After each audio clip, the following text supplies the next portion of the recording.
Dragnet. Ladies and gentlemen, the story you are about to hear is true. The names have been changed to protect the innocent.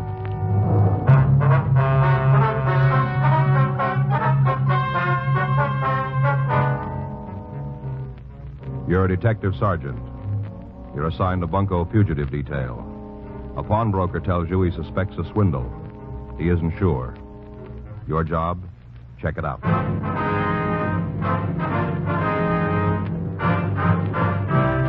Dragnet, the documented drama of an actual crime. For the next 30 minutes, in cooperation with the Los Angeles Police Department, you will travel step by step on the side of the law through an actual case transcribed from official police files. From beginning to end, from crime to punishment, Dragnet is the story of your police force in action. It was Wednesday, May 18th. It was cool in Los Angeles. We were working the day watch at a bunco fugitive detail. My partner's Frank Smith. The boss is Captain Didion. My name's Friday. I was on my way into the office, and it was 7:55 a.m. when I got to room 38. Bunco fugitive. Never know. Hi, Joe. Morning. You remember Fred Alpin? Oh, sure. Hi, Fred. Hi. Hold my own, Sergeant. Well, what's new? I'm not sure. Maybe just wasting my time. Yours, too. Fred thinks he stumbled onto a con game, Joe. All right? Don't look that way to me, anyhow. No. Well, what's the sting? Well, I was just telling Smith here. Yeah? A fella came in last night, a little guy. He was kind of timid. Probably never been to a pawn shop before. At least he wasn't a steady. You know, I can spot them straight off. Yeah. Wanted to pawn a ring. Got a big green stone. Fancy setting. All gimmicked up, you know. Mm-hmm. Man's ring. Real fancy, though. Asked me what it was worth. What'd you tell him? Worth $20, maybe 25. Is that what you told him? You know I can't loan full value. You know that. Mm-hmm. I offered him $5. I would have gone up to 10 if he'd have pressed me. That's better than a lot of brokers would give. Did you take the 5? Are you kidding? He went all to pieces. Thought he was going to have a hemorrhage. Started calling me a crook. Said the ring was an emerald. Shouted, screamed all over the place. It's an emerald, he said. A $5,000 emerald. That hunk of glass. Are you sure you didn't make a mistake, Fred? Now, I ask you, Sergeant, would anybody try to pawn a 5G emerald with me? I ask you. Uh-huh. Glass, that's what it was. Green glass. A nice setting, though. What do you think, Joe? Well, the old diamond switch, maybe. Could be. Sounds like the only difference is the color. You get his name, Fred? Yeah, I asked him. He just shouted and carried on, though. He wasn't making any sense at all. Got his license, though. Oh? Yeah, he was parked right in front of the place. Got the number when he drove off. Thought you might want it. Mm-hmm. I wrote it out. Put it in my pocket. It should be right here. Oh, wait a minute. Oh, yeah, here it is. A match folder on the inside. You make it out all right? Yeah, I think so. We'll check it. Uh-huh. Might be a good idea if you got right on it, huh? What do you mean? Well, just before he left my place, he stopped all that carrying on. I think it sunk in what I told him about the ring being no good. Yeah. Got real quiet, you know, kind of like he was making up his mind about something. Yeah. Asked me to sell him a gun.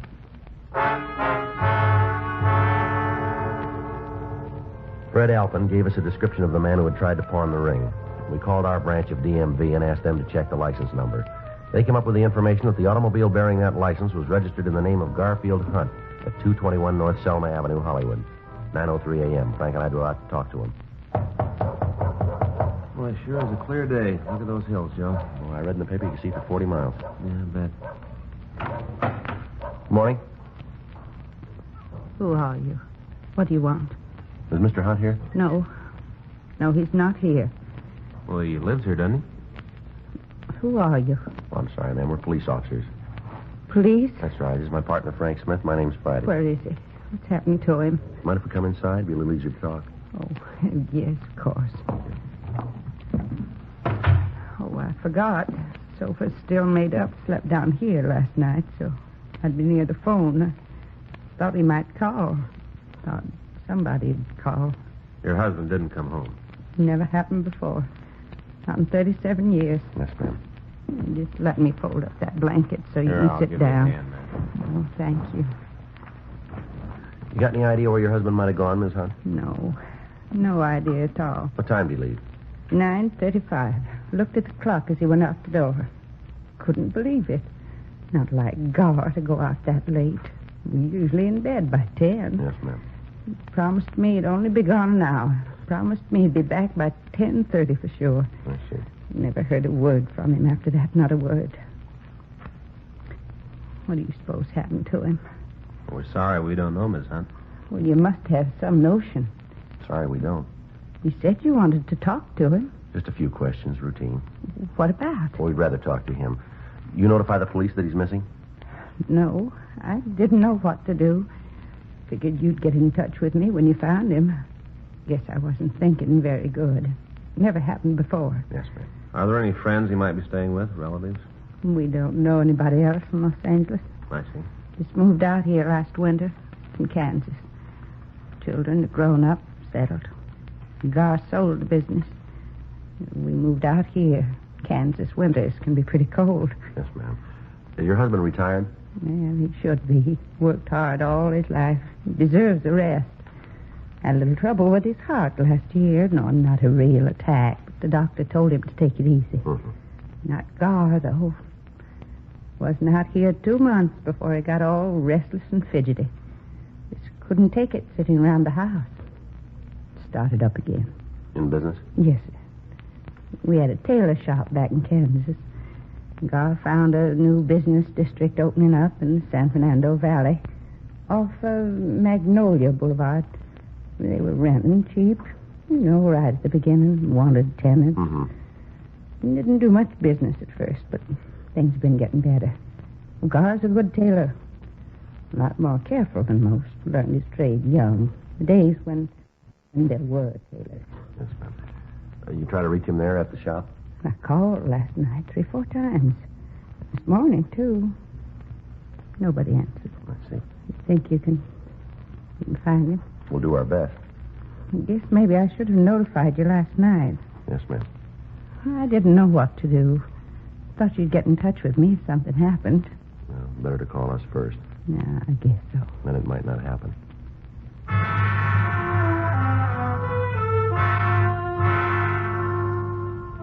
Mrs. Hunt gave us a description of her husband. We advised her to make a formal report at the Valley Division. A local and an APB were sent out. 3:15 p.m. Patrol car unit 9L78 reported Hunt had been found sitting in his car. The car was parked on Mulholland Drive. Hunt had readily identified himself. We asked the officers to bring him in for questioning. Hi, Joe. Frank. Pete? Hi, Pete. Here he is. Thanks for spotting him for us. Sure, anytime. Want to sit down, Hunt? Go ahead, sit down. What do you want with me? Just like to talk to you, that's all. This is Frank Smith. My name's Friday. I never been under arrest before, not once. Well, now, you're not under arrest now, Mr. Hunt. And what am I doing here? Why did those officers make me come with them? Well, you didn't go home last night. Your wife's been worried about you. Well, I was going home when they found me. Wasn't any place else to go. Sarah oughtn't to have called. She didn't call, sir. Well, how'd you find out? You tried to buy a gun. Pawn shop over on Main Street. Oh, Well, what'd you want the gun for? I wouldn't have hurt him. I just wanted my money back. I thought I could scare him. That's all. I don't know nothing about firearms. Thought maybe I could scare him. Who'd you want to scare? Now, who were they? Well, they said they was renting a store next to mine. Said they was jewelers. That opened up a Valley branch for Lassingwells. You know, the big jewelry store downtown here. Uh-huh. Crooks. That's what they were. Out and out crooks. Went looking for them early this morning. Back door to their store was open. You know, the one next to mine. Yes, sir. Go ahead. I couldn't find hide nor hair of them. The place was empty. Just a couple of fakes. Had the windows soaped over so nobody could see what they were up to. Pounding on some old boards, making me think that they was remodeling. Uh-huh. How much money did they get from you? Not them exactly. Fellow working with them. Must have been working with them. Only way it makes sense. Well, now, suppose you tell us about it, will you? And he come into my shop day before yesterday, along about 1 o'clock in the afternoon. Called himself Norman Christ. He said he was from Greeley. Really? That's a town in Colorado where my brother lives. Mhm. Said he knew my brother Ed back there. What do you want with you? Well, he claimed that Ed asked him to look me up, see how I was doing. Probably didn't know Ed at all. They must have told him, them jeweler fellows. Uh-huh. I got to thinking back. Remembered I mentioned having a brother in Colorado one day when we was having lunch. Told him the town, too, Greeley. What happened then? Did he sell you the ring? Oh, you know about that, too. Well, you tried to pawn it, didn't you? No, sir, not really. I just wanted to find out how much it was worth so as I could tell Sarah, I was going to surprise her. Figured that I'd give him another day before I tried to sell it. Well, how'd you happen to buy it? Oh, I wasn't buying it outright. I was just loaning him on it. Mm-hmm. Told me he had a chance to option some property out near Encino. Real bargain. Said he had to close the deal by 5 p.m. that same day. He needed cash for a clincher. Mm-hmm. Had to get the money from Colorado. That's what he said. He was afraid he wouldn't be here in time. He couldn't go to the bank. Didn't have any credit in L.A. Uh-huh. Needed $3,000. He said that if I'd loan him $3,000, he'd give me back $4,000 first thing the next morning. Offered me his ring for security. He said it was worth $7,000 easy. Said it cost him more than that. You hand the money over? No, sir, not by a darn sight. Told him I didn't have $3,000. I told him straight out. Uh-huh. Said all I had was $1,500 in my savings account. I guess I shouldn't have said that. Afraid not, sir. He told me he might be able to swing it for $1,500. He'd have to go out there and see him in person. Said he'd come back. Did he leave then? No, not right away. I stopped him. I told him there wasn't no point in coming back. I'm no jewel, I said. How do I know that ring's worth $7,000? Told me to get it appraised while he was gone. Told me to take it to any jeweler I wanted to. Seemed like he sure trusted me. Leaving a valuable ring like that kind of sold me on him. Mm-hmm. I went next door to ask those fellas who said there was jewelers. Place was locked up, so I figured they was still out for lunch. Mm-hmm. I figured maybe they was in the drugstore down on the corner, see? Did you find him up there? Yes, sir. What'd they say about the ring? Perfect emerald. That's what they said. One of them put a gadget up his eye, looked through it. You know what I mean? Yes, sir, I know. Perfect emerald worth $10,000. Not the flaw in it. Mm-hmm. Acted like they thought it was mine. Offered to buy if I wanted to sell. I told them about the other fellow. That he needed $3,000. I told them the whole story. I did. Uh-huh. They said they'd loan him $5,000 without batting an eye. Offered to make out a check right then and there. Kind of took my wind away. They were so anxious. I said maybe we could go in 50-50. They put up $1,500. I'd put up $1,500. That way, the guy would have $3,000 if he still needed that much. They could both make a little profit, you know. Mm-hmm. One of them asked me how I wanted the check. Should make it out to me. I told him, oh, make it out to cash. You remember how he signed it? Jones. Quincy Jones. That's the name I knew him by. Other one called himself Wyatt Truesdale. I don't think that's their real name. Do you? Probably one of those, what did you call them? Aliases. Yes, sir, yeah, that's it. Well, anyway, I went over to my bank and drew out the $1,500. About 2:30, the fellow came back, the one who gave me the ring. Yeah. Said he tried to talk the real estate people into being satisfied with $1,500. Wouldn't come down. Insisted on the whole $3,000. I told him not to worry, that I had it. Give him my $1,500 in the check. He said the check would be okay, seeing as how it was on a local bank. He promised that he'd pay me back the next morning. That'd be yesterday. Yes, sir. And when he didn't show up, I wanted to make sure just how much it was worth, the ring. Mm-hmm. In case something had happened to it. In case he didn't come back for it. That's why I went to the pawn shop. Mm-hmm. Offered me $5 for it. The man in the pawn shop. Couldn't believe him at first. Said it was just glass, hunk of glass. Then a great light broke on me. How I'd been tricked. All of a sudden it come to me. Well, why'd you stay out all night? Why didn't you go home? Well, you see, sir, I couldn't face Sarah. I knew I'd been swindled. $1,500. Every cent that we'd saved. Been married 37 years. It was Sarah's money, too. You know. Mm-hmm. Not just because she's my wife. They helped earn it. Well, we'll try and get it back for you, Mr. Hunt. Not much to show for 37 years, is it? That's what I kept thinking while I was sitting in my car up there in the hills. All day long, just kept thinking. 37 years. $1,500. I'll have to tell her, won't I? Well, sir, I think that's up to you. She'll know it anyway. She'll know something's wrong. Yes, sir. Too late to start all over.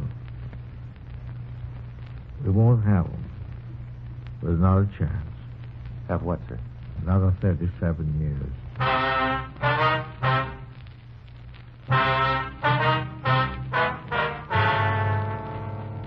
We continued to interview the victim, Garfield Hunt, and he gave us descriptions of the three suspects. The stats office came up with 24 possibles. We showed the mug books to Hunt. He identified two of the photographs, Ernest Wilcoxon and Paul Cleaver.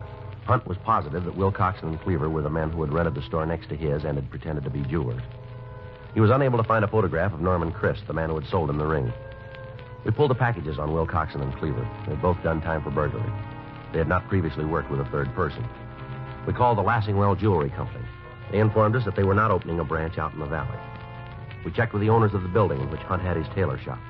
They told us the adjacent store had been rented on a weekly basis, and that the renters had said they intended to use the space for temporary storage. A local and an APB were sent out on all three suspects. 5:13 p.m. Using the information from their mama sheets, Frank and I began checking various places where Cleaver and Wilcoxon had been known to hang out. 7:12 p.m. We went into the Black Parrot Bar on South Broadway, and we talked to the bartender. Not by them names, I don't know them. Well, maybe these pictures will help. How about it? Yeah, they come in here once in a while. Yeah, that's what we heard. Always come in together? As far as I know. Ever bring somebody with them? Tall, thin fella, about 30, blonde hair? No, just two of them. Never seen them with another guy. I see. What do you want them for? You know how we can turn them up? They ain't here now. We can wait. Won't be in tonight. How do you know? They got money. Oh? Big roll. The red-headed one was in yesterday. Quincy Jones. That's what he told me his name was. Yeah. Been running a tab. He paid it up in full. I had plenty left over. Is that right? As long as they're carrying a roll, they don't come to my place. Head for them expensive joints, like out on the strip, places like that. When they've blown their loot, they come back to me and start running up another tab. I called them on it, but what can you do? This way I get some of their bundle. Uh-huh. You know where they live? Around here somewheres. I couldn't pin it down for you. Who could? How bad you want to find out? What do you mean? It'll cost you a drink. You that thirsty? Not for me. The girl over there in the corner booth, the blonde. Oh, yeah. She knows him. Been out with him a couple of times. I've seen them leave together. All right. I was just kidding about that drink. It's on the house. For you guys and her, too. No, we don't want anything. And we'll pay for hers. It's up to you. Hi. Good evening, miss. You're new, aren't you? Yes, ma'am. Place could stand some new talent. Here, I'll move over. Thanks. Thank you. What's the matter with this side? We're police officers. How do you like that? Ma'am? Horoscope said I was going to meet somebody new today. In the morning paper? Mm-hmm. Didn't say it'd be cops. Oh, here you are, Peg. Where'd that come from? These guys. You shouldn't call them guys, Jake. Fellow buys a lady a drink, that makes him a gentleman. From these gentlemen, that's what you should say. Oh, sure. To your very good health, gentlemen. Now then, what can I do for you? I'm at your service. The bartender says these guys are friends of yours. Oh, I wouldn't say those pictures do them justice, but there is a resemblance. You know them, then? We've met. We weren't formally introduced, but we've met. I mean, a lot of people in here. Not the best people in town, maybe. It's not the best bar in town, but it's convenient. I work down the street. Uh-huh. You know where these men live? Huh? Oh, you mean these two so-called friends of mine? Yeah. Am I? Well, Did you ever hear of the North Cross Arms Hotel? yeah. Well, I haven't been there with them, of course. I'm not sure that's their residence, but Quincy was carrying a hotel key, and one night it fell out of his pocket. I think that was the name on the tag, North Cross Arms. All right. Thank you. Well, thank you for the brandy. Don't mention it. All right, what do we owe you? 6 bits. She drinks good stuff. There you go. Keep the change. Looks like I got one decent break. That's so? Them paying their tab today before you pick them up. No, they didn't pay it. Huh? Who did? Man named Hunt.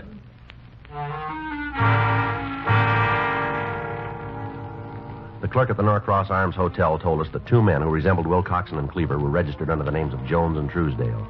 He said they'd gone out for the evening. He showed us up to their room, 36A. We asked him about the suspect known as Norman Christ. He told us he'd never seen anybody with Wilcoxon and Cleaver who answered Christ's description. 2:48 a.m. Wilcoxon and Cleaver returned to their room. We took him into custody and drove him down to the city hall for questioning. How many times you want to hear Until it? we get the truth. Does Hunt say he gave us any money? He never gave us a cent, did he, Ernie? No, we even paid his lunch tab a couple of times. That's right. Always managed to out-fumble us. Owes us a couple of lunches. He paid him back. What? $1,500 buys a lot of lunches. What 15? You got your share. You've been spending all over town. Hunt say he gave it to us? You still had over $600 when we picked you up. Now, where'd it come from? Hollywood Park. Picked 3 long shots yesterday. You want the names of the horses? Where's Chris? Told you before, never heard of him. Who is he? The guy you worked the game with. Never heard of him. You want to take this rap yourself? What rap? Why'd you rent that store out in the valley? Store? We showed him your mugshots, the man you rented it from. He made you. You want it in person? How about it? Guess they got us there, Ernie. Yeah. We were going to open up a bookie joint. Is that right? Yeah, we changed our minds, looked the situation over, decided it might get a little warm out in the valley, and cleared out. Bookie joint, huh? That's right. Not a jewelry store. What are you talking about? Us jewelers, Ernie and me? That's what you told Hunt. Nothing of the kind. Laid it on the line. Told him we were bookies. Just between us, he was kind of pleased about it. Likes to play the horses himself. Liked the idea of being able to lay a bet so convenient. You're a liar. Now, look. Say, maybe that's what happened to his money. Maybe he lost it on a nag. Come on, let's try it again. Now, why'd you rent the store? You're going to get the same answers. Same questions, same answers. It's a waste of time. We got plenty. 72 hours. That's all you got. You can hold us on suspicion for 72, then you can turn us loose unless you prove something. We'll prove it. How? We didn't take any money from Hunt. Nobody says we did, even him. If he was a mark for this, what's his name, Chris? That's right. How do you wrap us into the package? Hunt never saw us with him. Nobody saw us with him. We'll find somebody. 72 hours, and you got to turn us loose. That's the law. Is that right? We know the law. Why'd you break it?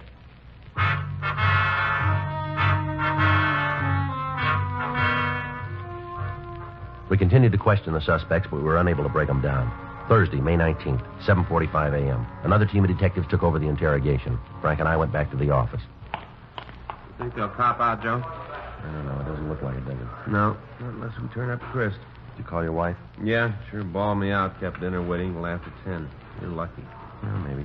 Wonder if I'll get home tonight. I got it. Bunko fugitive Friday. Yeah, that's right. Sounds like him. How long ago? Uh-huh. Yeah. Chris? Fits the description.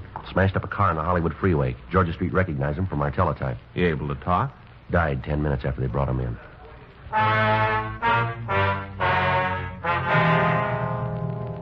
At the morgue, the victim, Garfield Hunt, identified the body. He was positive it was Norman Christ, the man who had sold him the ring. Wilcoxon and Cleaver were also shown the body. They denied it they'd ever seen Christ before. The next day, Friday, May 20th, the evidence against Wilcoxon and Cleaver was taken to the district attorney's office. The complaint was refused. The evidence was deemed insufficient to bring the matter to trial at this time. Wilcoxon and Cleaver were released. 6:05 p.m. Frank and I got ready to sign out. Well, that really tears it. Sure does. The DA's office knows they're guilty. We know it and can't do a thing. Yep. I guess we've been wasting our time, Joe, just fanning the ball. Well, I'll tell you, we've spotted them, and they're going to stay spotted. Yeah. Next time they move in on a mark, we'll make it stick. It wouldn't be very smart of them to try it twice. They're not smart. Huh? They tried it once.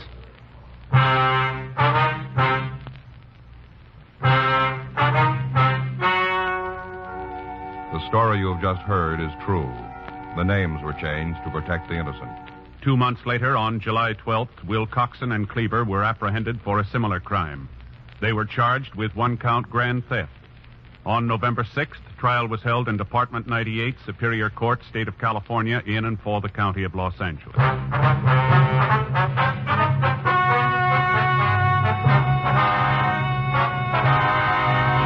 Ernest T. Wilcoxon and Paul Cleaver were found guilty of 1-count grand theft and were sentenced to a term prescribed by law.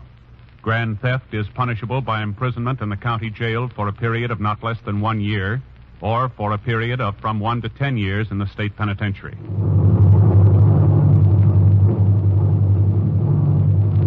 You have just heard Dragnet, the authentic story of your police force in action, and starring Jack Webb, a presentation of the United States Armed Forces Radio Service.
Dragnet. Ladies and gentlemen, the story you are about to hear is true. The names have been changed to protect the innocent.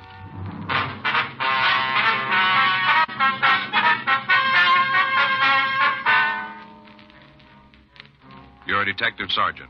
You're assigned to robbery detail. You get a call that a well-dressed man has held up a diamond merchant. He's escaped into the crowded streets of your city. Your job? Get him.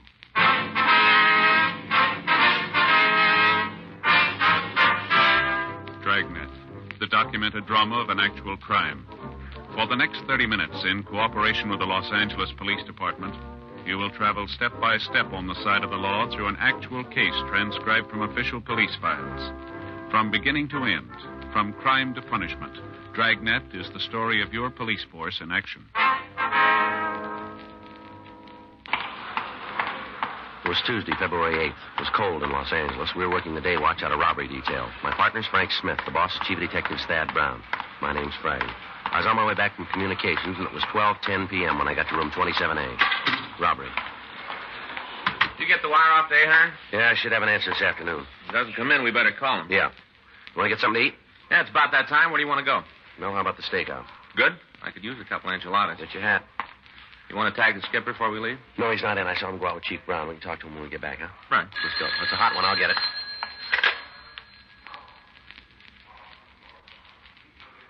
Sauce? Yeah, diamond merchant just hit for a load of unset diamonds. Big score? It'd buy a group of enchiladas. Huh? $80,000 worth.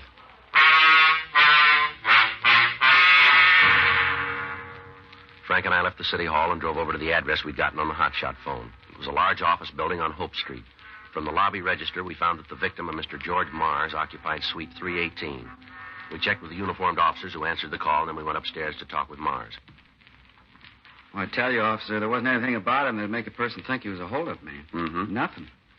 You want to tell us exactly what happened? Well, sure. There's not much to talk about. I was sitting here looking at the papers, checking the sales. What's that? Dollar Day. Oh, I I figured see. maybe I could get a good buy on some suits. I've been needing them. Figured maybe I could pick up a couple on sale. Uh-huh. Not for $1, you know, but on sale. Yeah, sure. Go ahead. Well, just sitting here reading the paper, and all of a sudden the door opens, and in comes this fellow. Mm-hmm. Nice looking. Sure no reason to think there was anything wrong. Yeah. Told me he wanted to see some diamonds on set. Mm-hmm. You say why you wanted to see him? Yeah, something about opening a store up in the valley someplace around Sacramento. Oh, yeah. I felt kind of good. You know, to think a man had come all the way down here to look at the stones I've got. You say why he did that? No, I didn't ask. Lots of times that happens. Been in business quite a while. Word gets around. Mm-hmm. Anyway, the man said he wanted to see some stones. I went back to the safe to get them. Yeah. Picked up several trays and brought them out here. When I took another look, he was sitting right there. There, holding a gun. Mm-hmm. Just as calm as can be, pointing the old gun right at me. Did he say anything to you? Told me to put the diamonds on the counter, not to make any noise. Said if I played it smart, I wouldn't get hurt. Yeah. I wish you could have seen this fellow. Just as calm as could be, reached in his pocket, took out a pair of gloves, put them on. Then he scooped all the diamonds into a little bag he was carrying and told me to get into the back room. Yeah. Made me lay down on the floor, and then he locked the door. Told me not to make any noise. Said to count to 100 by ones before I tried to yell. Mm-hmm. Well, after he locked the door, I heard him leave the office. I started counting. All right, Mr. Mars, can you give us a description of the man? Outside of the fact he had the gun, I can't tell you anything about him. I'm trying to pull a picture out of my head, but there just isn't anything. Well, maybe we can help you. Go ahead. I don't think it'll do any good. All right, let's start with his age. How old was he? I don't know. Medium, I guess. 30, 35? Older, younger? I don't know. How tall was he? Oh, I guess he'd say he was... I don't know. Well, when you looked at him, did he seem to be larger or smaller than yourself? About the same. Well, then he'd be about, 5'10", 11? I guess so. I don't remember. What about his face? Can you tell us anything about that? Nope. Do you have a mustache? Might have. But you aren't sure. No. Wear glasses? I don't remember. Well, now, think real carefully. Is there anything at all that you can remember about him? Yeah, but it's kind of silly. Well, what is it? When I came back with the diamonds and he was holding the gun, I noticed his hands. Yes? His fingernails were manicured. Yeah? Yeah, real clean and with some kind of polish on them. You know what I mean? Yeah, I think so. Like that? Mm-hmm. I'll check with the fellows outside, Joe. Maybe they came up with something. Okay. Mr. Smith? Yes, sir? I'm sure sorry about this not being able to help more. Well, don't worry about it, Mr. Mars. I'm sure sorry. I'll be right back, Joe. All right. You have a cigarette, Mr. Friday? Yeah. Here you go. Thanks. Here's a light. I got it. This kind of thing happen to you often? How do you mean? Oh, where somebody's robbed and can't remember what the hold-up man looked like? Once in a while. Well, what do you do about it? Try to find another way. You usually find one? Most of the time. Joe? Yeah. See you, man? Yeah. What do you got? Well, I checked with the men in the radio unit. Yeah. They got a guy downstairs. We better talk to him. Suspect? No, eyewitness.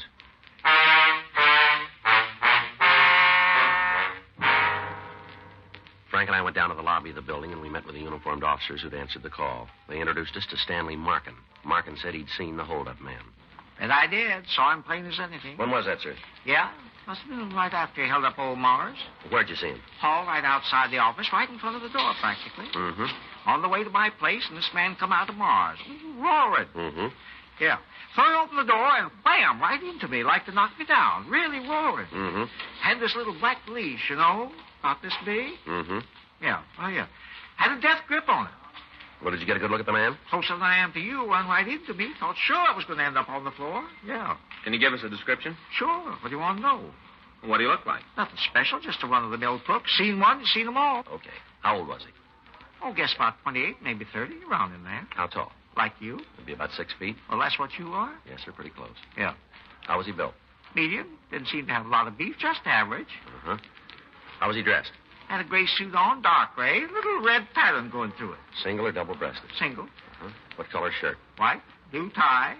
One of them new ones, you know, little thin kinds, you know, little bitty knot. Had one of them bar things through the collar, holes in, you know. Uh-huh. Square ends. What's that? On the bar. Square ends, not round like most of them. Square, I see. Was he wearing a hat? Yeah. Blue Humber, dark. Had it kind down over one eye. Looked real rakish, like a spy. Mm-hmm. Was he clean-shaven? Yeah. How do you mean? Did he have a mustache? No, didn't.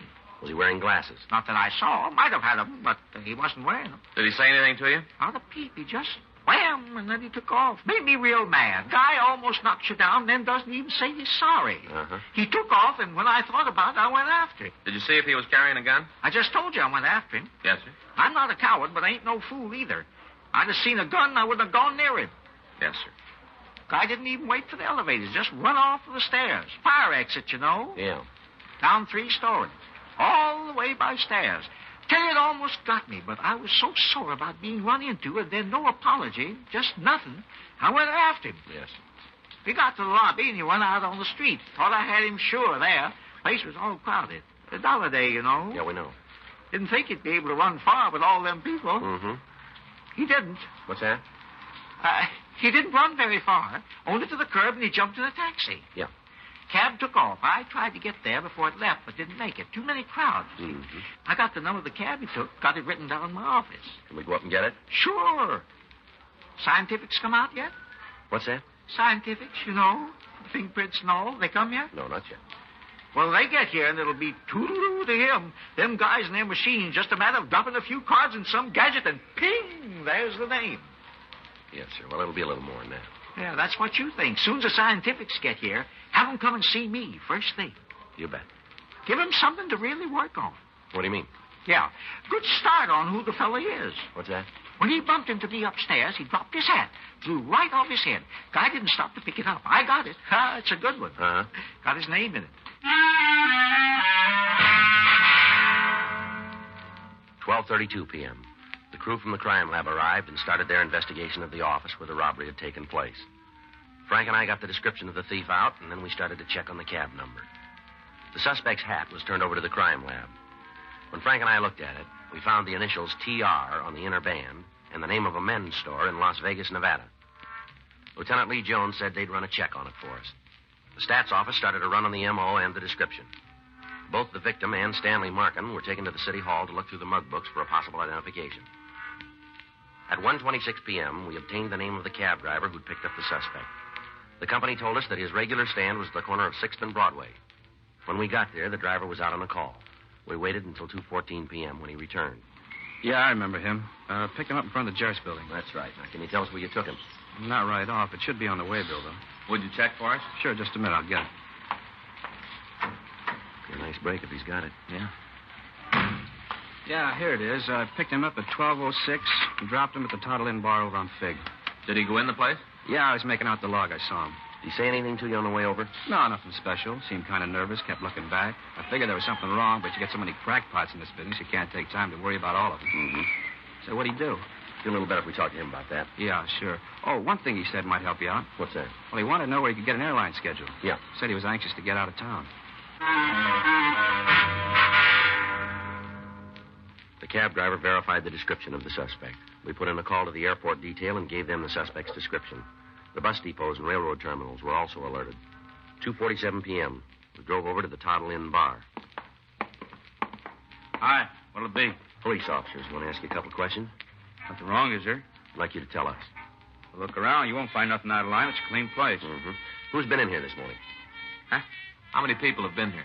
Just a couple. It's kind of slow. Why? We're looking for a man about 28 or 30, 6 feet tall, medium build, wearing a dark gray suit. Now, the way we got it, he was in here about 12:15, 12:30. Today? That's right. What's he done? Was he here? I don't want any trouble. You're saying it the wrong way. Now, was the man in here? Yeah? Who is he? I don't know. You want us to buy that? It's the way it is. If you don't like the color, shove off. No, you don't mean that, do you? Look, cop, the door was open when you came in. No lock. Same way when he was here. Came in, had a drink, that's it. You try to build any more, you're going to find out you lost the paddle. Get your coat. Huh? You heard me. Move. What are you going to do, take me downtown? That's it. Gotta get somebody to watch your place. We'll wait. Look, it doesn't seem very fair. How do you mean that? I didn't have part of the action. Well, why don't you tell us? The guy came in, he ordered bourbon and milk. He sat there and drank it. Had a couple more and left. Doesn't mean anything to me. And why you stand in front of him? I don't know. The place is clean. I like to keep it that way. Who is he? Look, I tell you true, I can't pull up a name. Well, now, suppose you try.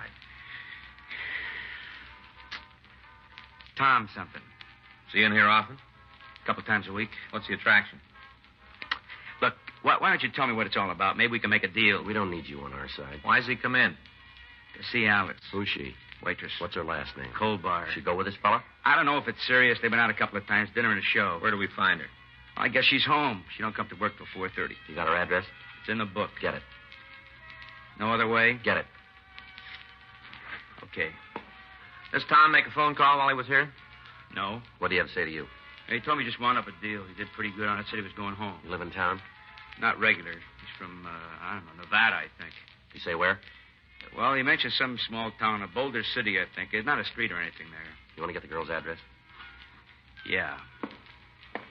I hope you understand about before. What do you mean? Why I wouldn't go with you from the front. Tell us. Well, it's Alice. Yeah. She'd be in real trouble if it got out she was seeing Tom. Why? I don't think her husband would go for it.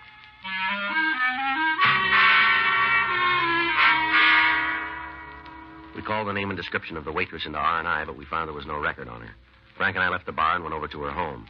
It was a run-down apartment building on Court Street. We checked with the manager, and she told us that the girl's husband left about 9:30 that morning.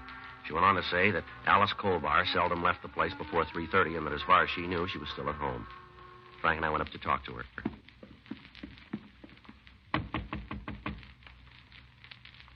Probably asleep, huh? Mm-hmm. Miss Colbar. The door open? Yeah. You got your flashlight? Yeah, here. Miss Colbar? Throw the light over there, Frank, in the corner near the bed. I'll call an ambulance. Yeah. Tell her to step on it. How's she look? Like she's dead.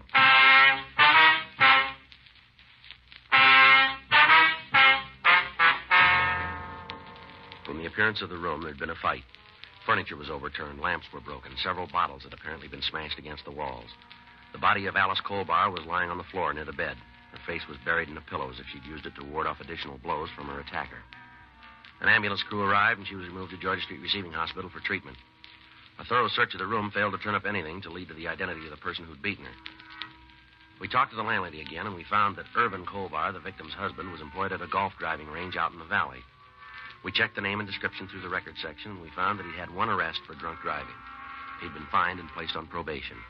4:26 p.m. Frank and I drove out to talk to him. I knew you'd be here. Is that right? How's Alice? Pretty rough. I don't know. Just all of a sudden there was a beef, and I hit her. With what? My hands. What started the argument? Tom. Who's he? Friend of Alice's. You know his last name? No, I never even met him. All right, tell us about it, will you? What you don't know already? Everybody else does. Go ahead. Been going together for a couple of months. Alice works at a bar. Tom came in all the time. I guess it got pretty serious. Yeah. I went by the place last night, going to pick her up after work. She was gone. The bartender there told me she'd left with his fellow Tom. Mm-hmm. I got pretty sore. You can figure what it's like finding your wife's running around with another man. Yeah. I had a couple of drinks. I'm trying to think what to do. Right then, I wanted to kill both of them. A couple of guys in the bar tried to calm me down. I guess I got pretty loaded. One of them took me to his place. I spent the night there. Mm-hmm. Woke up this morning, went home. You got to believe me, I wasn't real sore anymore. Mad, yeah, but not so I was going to do anything. Mm-hmm. Alice was asleep when I got there. I woke her up, told her I knew all about her and Tom. Yeah. Kind of thought she'd be sorry, say she was wrong, something like that. Uh-huh. She wasn't. Told me how her and Tom were in love and that she wanted a divorce so they could get married. Tried to talk to her, tell her how I loved her. Didn't do any good. She said we were all through, for me to pack my things and get out. I guess that's when I hit her. I don't know. All of a sudden, I wanted to smash her. That's all there is. You ever met this Tom? No. How about the other guys in the bar? They know him? To talk to, I think that's about it. Any idea where he lives? No. Tried to find out last night. None of the people around the place know. But I found out I'd have killed him. All right, you better get your coat. Yeah. What are they going to do to me? That's not up to us. I didn't kill her, though, huh? She's still in critical condition. Guess it doesn't make a difference anyway. We only been married a couple of years. Won't be much without her. Never figured it'd end up like this. Mm-hmm. I really loved her. Done anything in the world to make her happy. How do you answer it? What's that? Why she did it. I wouldn't know. I asked her. She wouldn't tell me. Just said it was over. She wouldn't give me one reason. All right, come on, let's go. Can I see her? We'll check on it. I want to ask her, find out why. Maybe she'll tell me now. Yeah, she can hear you.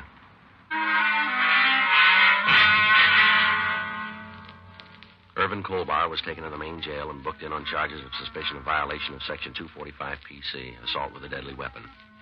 We put in a call to Georgia Street Receiving Hospital, and we found that the Colbar woman had been removed to the county hospital. She was still unconscious. We made arrangements to be called in the event she was able to be questioned. 6:45 p.m. We talked to Lieutenant Lee Jones. He told us that the lab had been unable to come up with any useful information at the scene of the crime. He said that they'd identified the manufacturer of the hat that the suspect had worn, and they gave us their local address. He went on to say, however, that hairs found in the lining of the hat would act as corroborative evidence if the suspect were apprehended. We put in a call to the hat company, but we found that their offices were closed.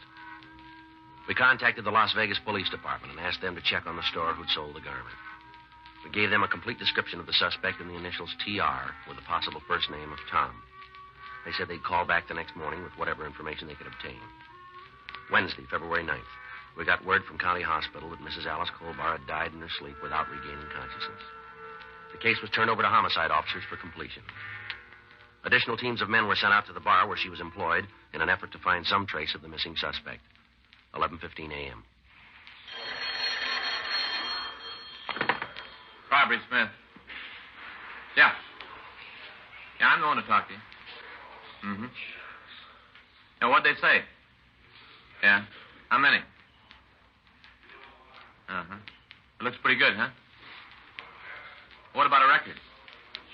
Yeah. Okay. 1864? 54? Right. Yeah, I got it. Yeah. We'll let you know. Thanks for the help. Bye. Las Vegas. What do you got? Well, I checked with the clothing store where the hat was bought. Mm-hmm. It's a new model, only been out a couple of months. They remember the guy who bought it? Yeah. Description didn't mean anything, but the initials did. Clerk said the hat was bought by a Thomas Rourke. Vegas got anything on him? Yeah, a couple of arrests for robbery. Do any big time? No, the cases wouldn't hold. They know where he is? They got an idea. Yeah. He's supposed to live out in Covina. Frank and I checked the name Thomas Rourke through R&I, and we found one assault arrest on a man answering his description. The mug shots were pulled and shown to the robbery victim and the witness. Both of them gave us positive identifications. We contacted the Covina Police Department and told them what had happened. They assured us a complete cooperation. Along with Officers J.J. O'Donnell and Sergeant Jim Austin, Frank and I left the office to take the suspect into custody. We met with officers from the Covina PD, and we drove to 1854 Eldred Avenue. It was a small redwood house set well back on the lot. In the driveway was a late model Plymouth coupe. From the street, there was no sign of life. The shades were drawn, and the front porch was covered with advertising newspapers. While O'Donnell and Austin covered the rear of the house, Frank and I went up the front door. You all set? Yeah.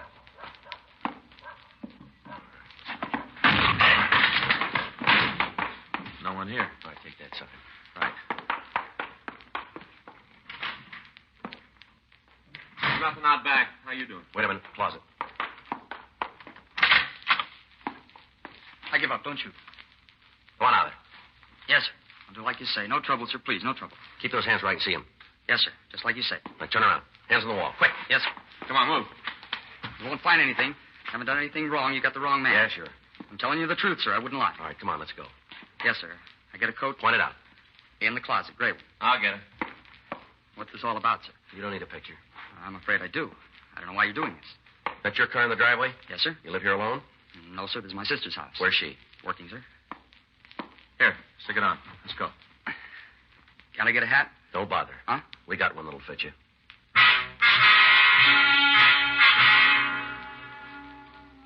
The suspect was taken to the city hall and questioned.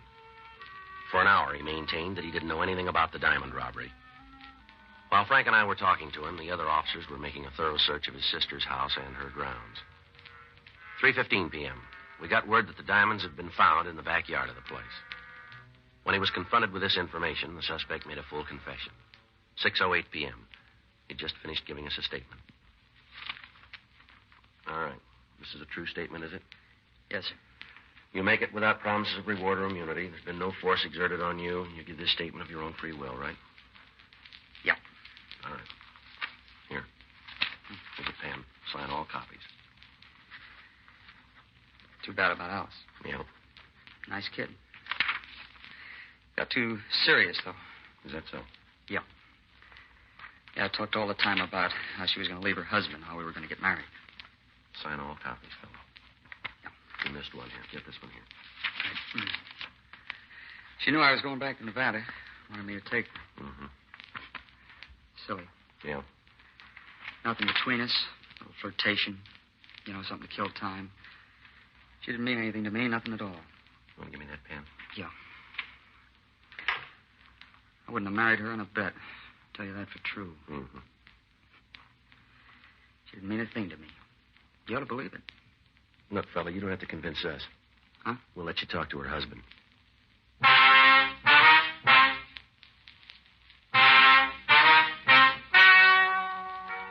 Ladies and gentlemen, the story you have just heard is true. The names were changed to protect the innocent.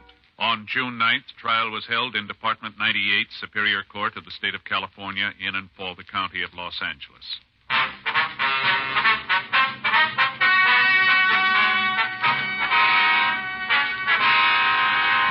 Thomas Emery Rourke was tried and convicted of robbery in the first degree and received sentence as prescribed by law.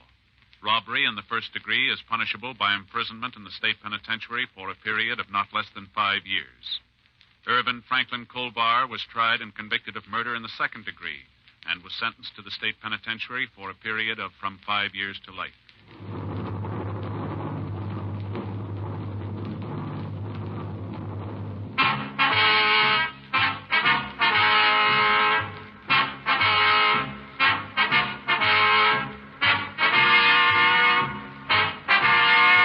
You have just heard Dragnet, the authentic story of your police force in action, and starring Jack Webb, a presentation of the United States Armed Forces Radio Service.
ladies and gentlemen, the story you are about to hear is true. The names have been changed to protect the innocent.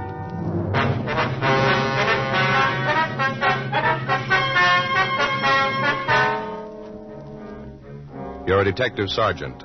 You're assigned to homicide detail. You've just completed an investigation on an East Los Angeles murder case. You get a hotshot call. A shooting at a liquor store on Pico Boulevard. Your job? Check it out.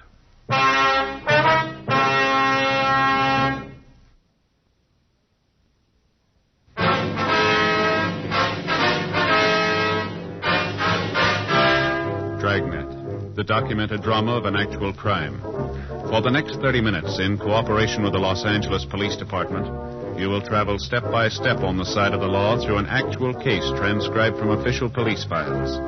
From beginning to end, from crime to punishment, Dragnet is the story of your police force in action.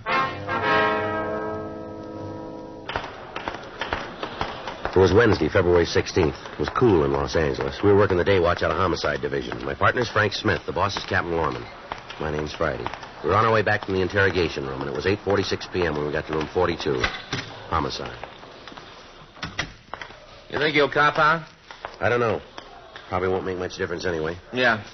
Mel keeping the gun, that was his big mistake. Yeah. Wonder why she gave him the chance. What do you mean? Well, he'd beaten her a couple of times before, and neighbors all said so. Yeah. You'd think she'd have walked out on him. Maybe that's what she was trying to do. Well, she should have tried sooner. You got any plans for dinner? No, not specially. Why? Well, I guess I'll grab a bite with you. Faye said she's not going to want any dinner. She'll fix something for the kids and told me to eat downtown. Well, that's a switch, isn't it? Sure is. Tell you the truth, Joe, she's kind of sore at me. This is her way of getting even. Is that so? Yeah. Woman expects a man to remember everything. Let him slip up just once, it's the end of the world. Is that right? Birthdays, anniversaries, Mother's Day, Christmas, Lincoln's birth, everything. What'd you forget this time? Valentine's Day. Oh, yeah. Well, I knew there was something eating her when I got home that night. She didn't say a word until the next morning. Then she hands me a tie. Stripes like that brown and red one from last Christmas, only this one is maroon and gray. Yeah. Said she didn't want to give it to me on Valentine's Day because she knew how embarrassed I'd be. You know, on account of not having a present for her. Well, why don't you get her some flowers or some candy? You can make up for it. She told me not to, Joe. Said she didn't want anything unless I thought of it myself and on the right day. See, you don't understand women, Joe. You can't make up for a mistake. They won't let you. Hot shot, I got it. For us? Liquor store out in Pico. Yeah? Dead body. We drove out to the Evandale liquor store on West Pico Boulevard. The owner, Cecil Evandale, was lying on the floor behind the counter. He'd been shot through the chest, and he was already dead when the body was discovered. A team from robbery detail and Sergeant J. Allen and a crew from the crime lab arrived a few minutes after we did. They began their investigation, and we talked to the patrol car officers who'd found Evandale's body. We were just cruising by, and we saw the front door standing wide open. No sign of Evandale, so we thought maybe we ought to look around. Yeah. Came inside, gave the place a once-over, spotted him just like he is now. You're sure he's the man who owned the store, huh? Oh, yeah, it's Evandale, all right. He's had trouble before. How's that? A couple of boys held him up, must be about a month ago now. We answered the call. I see. They were picked up the same night. Evandale had their license number. You got a conviction? First-degree robbery. Well, it can't be them if they're in the joint. I'll check on it, Joe. Right. If it was another hold-up, they didn't get away with much. Oh? Cash register was open when we came in. Still full. $50, $75, that's my guess. Well, maybe something scared them off. The street was empty, no cars, nobody. Funny they left all that money just lying there in the drawer. That's not the only funny thing around here. Who you got, Jay? Found the casing. Take a look. Mm-hmm. It's 38, huh? Yeah. Slug went right through him, in his chest out the back, right through, clean as a whistle. Mm-hmm. Sure got me buffaloed. What do you mean? The slug. Yeah? Can't find a trace of it.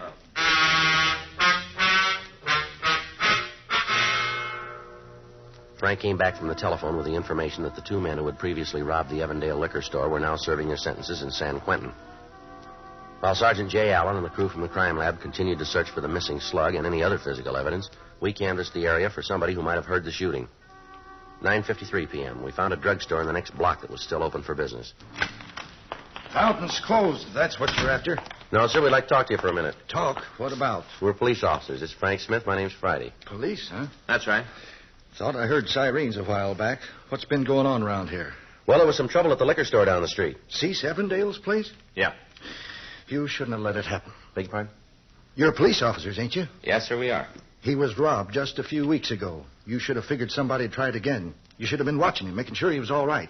Well, it's a pretty big town, sir. There's a lot to watch. Too big, if you ask me. Why don't they go home? What's that? All them folks who keep moving to L.A. 25 years ago, I come here. Things were a lot different then. Man could drive down the streets, find a place to park his car. There was room to move around in. Elbow room. Mm-hmm. More people coming all the time. Getting so crowded a man can't breathe. Yes, sir. You see anybody who might have done the shooting? Tonight, you mean? Yes, sir. Anybody suspicious? Nobody suspicious come in here. Not since I got back from supper, leastways. When was that? 7:30. Right around in there. Uh-huh. Don't think I've had more than a half a dozen customers since supper time. Miss Jacobs, her youngsters got the croup, sold her some cough syrup. Ought to relieve it some. Then there was a couple of boys. Bought Cokes, read the magazines. Well, how old were they? 10, 12, just shavers. Uh-huh. Fella come in for a carton of cigarettes. Don't know his name, but he lives around here somewheres. Been in a half dozen times before. Don't recall anybody else. Well, how about out on the street? Hmm? Did anybody walk by or hang around who doesn't belong in the neighborhood? How the heck would I know? You can't even see the street from in here when it gets dark. Yes, sir. Black as pitch out there. Been after 'em for the last 5 years to put up a street lamp. Been begging 'em. What do? Just raise my taxes and spend the money on freeways and gadgets so's more strangers will come flooding in on us. Whole darn shooting could have took place right there on my sidewalk. I wouldn't have been able to see it. Yes, sir. Well, thanks anyway. I say, wait a minute. Come to think of it, I did spot a couple of fellas. Acted kind of funny, too, like they didn't want me to see 'em. You know what I mean? I think so. It was then when I was walking home to supper. No, it was when I was on my way back. That'd be about 7:30? Give or take a couple of minutes. Well, they were just standing there in the doorway, kind of. Turned their backs toward me as I walked past them. Could you describe them for us? I said they turned their backs. Yes, sir. Not that it made no never mind. It's so darn dark out there, I couldn't describe them if they'd been coming at me head on. Uh-huh. You got any idea how tall they were? Medium height, I guess. How were they dressed? Didn't notice. Except for one of them. Yes, sir? Jacket he was wearing. Notice that. Remember thinking it was so loud you could see it in the dark. Kind of plaid. You know big crisscrosses? Mm-hmm. What color was it? Must have been light. Some kind of light color. Tan, maybe with green in it. Not sure. Now, is there anything else you can tell us about these two men? I think I've done pretty good to give you that much. Yes, sir, you have. Thank you. I'm not saying they had anything to do with shooting Cease Evansdale. You understand? Yeah, we understand. It's up to you to find out who did it and bring them to justice. Yes, sir. Don't know what's getting into this town. Man ain't safe in his own store. More crime all the time. More criminals. Wasn't like this 25 years ago. Maybe not. Why should there be more now? Well, you gave us the reason. Hmm? More people.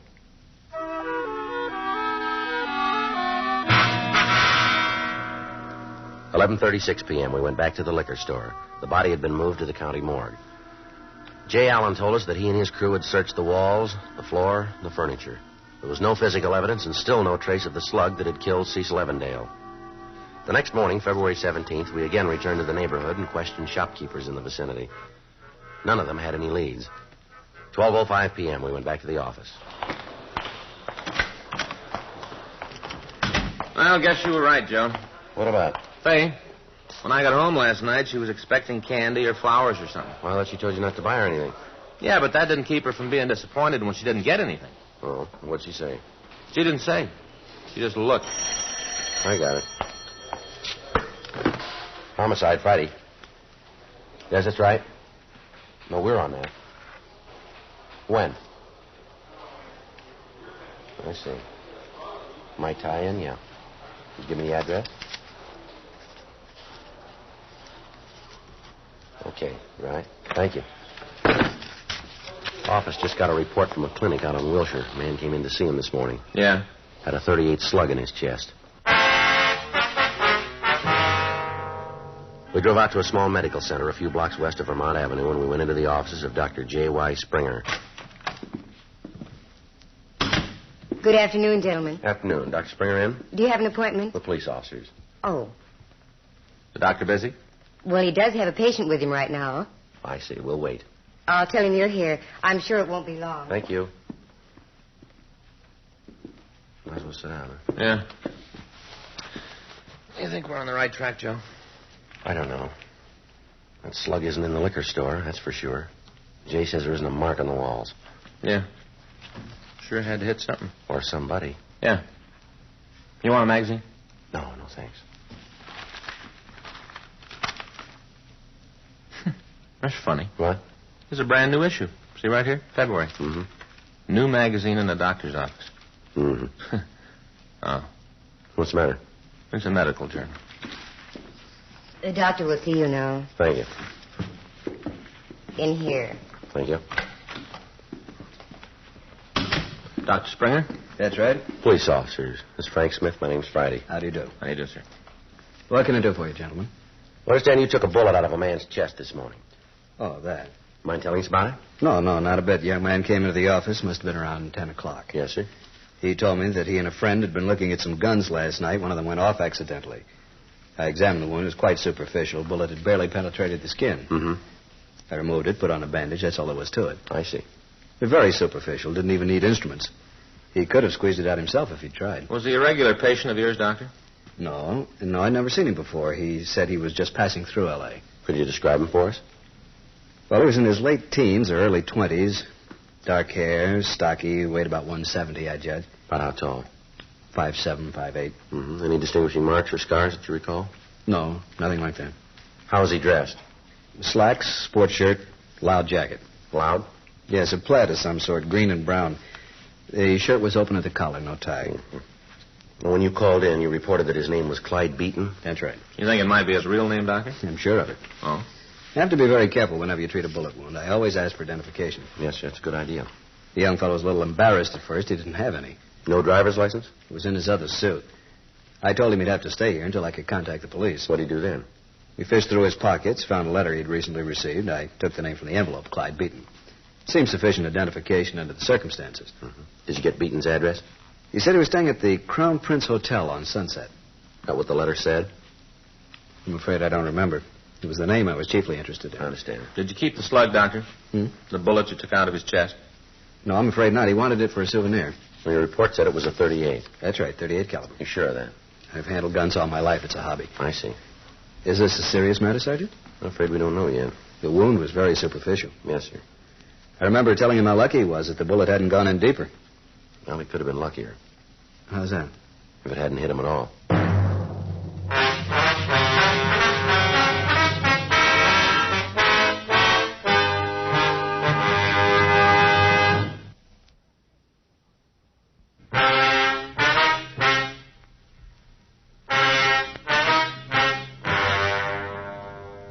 We drove over to the Crown Prince Hotel. They told us that no one by the name of Clyde Beaton had been registered during the past month. They also told us that they had no guests who answered the suspect's description. We checked the name through R&I. They had nothing on them. We also checked the telephone books, city directories. We came up with 2 Clyde Beatons. The first one was an elderly man who lived on Highland Avenue. We interviewed him and learned that he suffered from arthritis and had been bedridden for the past 2 years.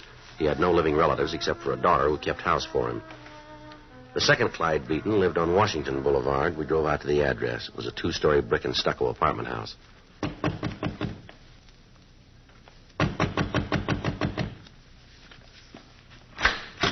Yes? Mr. Beaton in? No, he isn't. You know where we can find him? What for? We're police officers. What? This is Frank Smith. My name's Friday. Are you Mrs. Beaton? Yes. This is Clyde Beaton? That's right. Could you tell us where your husband is, please? Well, he's not here. Yes, ma'am. Where is he? Chicago. Oh. Been there since last Friday. You sure of that? What's this all about? Police business. Do you mind if we come in for a minute? Well, no, I guess not. We can't talk very loud. The baby's asleep. Yes, ma'am. You say your husband's in Chicago? Since last Friday. Business trip? Well, in a way. He's a plastic salesman. Company's having a convention. I see. He did a bigger gross last year than any other West Coast representative, and that's why they picked him to go. Mm-hmm. It's quite an honor. He's only been with him a couple of years, practically the youngest man in the force. Yes, ma'am. He even had a dinner last night. Gave him a plaque. Last night? He called me afterwards. Long distance. From Chicago. Don't you believe me? Yes, ma'am. Does your husband have a gun, Miss Beaton? What? A pistol or a revolver? Well, Well, does he, Miss Beaton? yes, he has a gun. You take it with him? No, of course not. Mm-hmm. Why would he take a gun to Chicago? Would you get it for us, please? Well, it's in the bedroom, bureau drawer. The baby's there. We'd like to see it, Miss Beaton. All right. Well, the convention in Chicago should be easy to check. Yeah, too easy. Hmm? Well, if a guy was setting up an alibi, he'd pick something tougher to crack, wouldn't he? You think we've struck out? Could be. I'm sorry. Ma'am? Well, the gun isn't there. Oh? I looked all through the bureau. I don't know what could have happened to it. Well, maybe your husband did take it with him then. I packed all his things. He couldn't have. I see. Well, we've always kept it in the top drawer where it'd be handy. Mm-hmm. You know where your husband's staying, Miss Beaton? The Waterfield Hotel. I've never been in Chicago, but it's right downtown someplace. What's the name of the company he works for? Federated Plastics. Can't you tell me why you're asking all these questions? We just like to get in touch with him. What about? Do you have a picture we can take with us? Of Clyde? Yes, ma'am. Well, I suppose so, but I'd like to know why. Is he in any trouble? Not if he's been in Chicago for the last few days. Of course that's where he's been. I talked to him just last night. We have the picture now? Let's see what I can find. I think there are a couple of snapshots in the desk. Would that be all right? Yes, ma'am. Be fine. When's your husband due back? Day after tomorrow. Is he flying? Mm-hmm. I don't know which flight, though. He said he'd send me a telegram. Here's a picture. Took it last summer on our vacation up in Yellowstone. Mm-hmm. My brother Tim's in it, too. Will that make any difference? No, it's perfectly all right. That's Clyde sitting on the rock. Mm-hmm. The one in the plaid coat.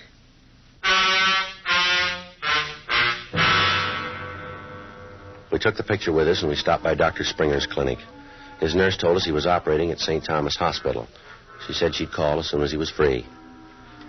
We went back to the office and we sent a teletype to the Chicago PD requesting information about Clyde Beaton, supposedly registered at the Waterfield Hotel. 2 hours later, at 5:43 p.m., Chicago reported that a man answering Beaton's description and using his name was staying at the Waterfield. They also confirmed the fact that he'd attended a convention dinner the previous evening. He sure comes up looking good. Sure does. Do we check him out? Well, we better talk to him when he gets back in town, huh? Mm-hmm. Homicide, Friday. Yes, ma'am. How long will he be there? I see. Would you ask him to wait, please? Right away. Thank you. Doctor's back in his office. You still want to show him this picture?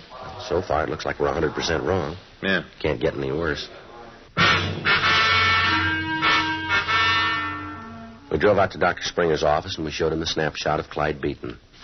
Mm-hmm. That's him. You sure, Doctor? No doubt about it. That's the young man I treated this morning. His wife says he's in Chicago. Oh, that's ridiculous. Absolutely ridiculous. He does fit your description. Even the coat. Coat?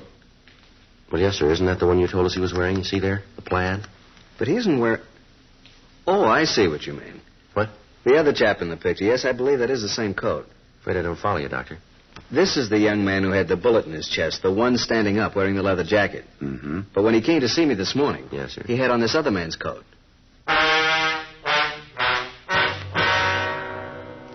Dr. Springer was positive in his identification of Mrs. Beaton's brother.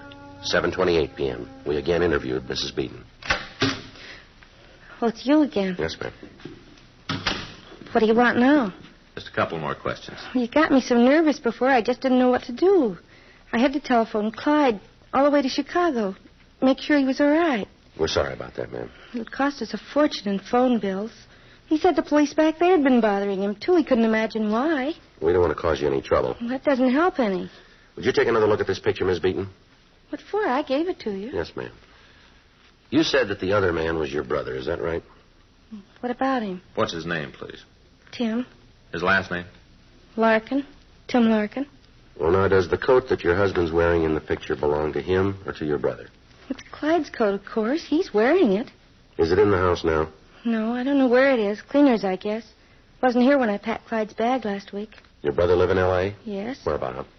Well, he lived with us until a few weeks ago, and then he and a friend of his took an apartment over on Bellwood Avenue. You know the number? 261 West. What's his friend's name? Well, it's Bill Dressingham. We went to college together. Mm-hmm. That's why Tim came to California to go to school. Our folks live back in South Dakota. I see. He did all right the first couple of years, but something happened last semester. He just sort of lost interest and quit school, both him and Bill.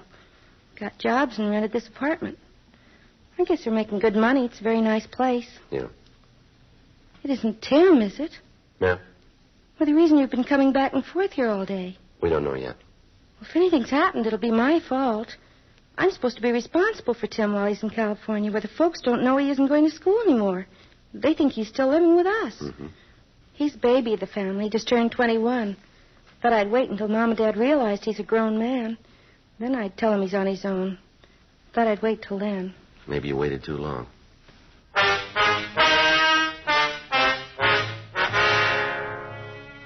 9:15 p.m. We went over to the Bellwood address Mrs. Beaton had given us.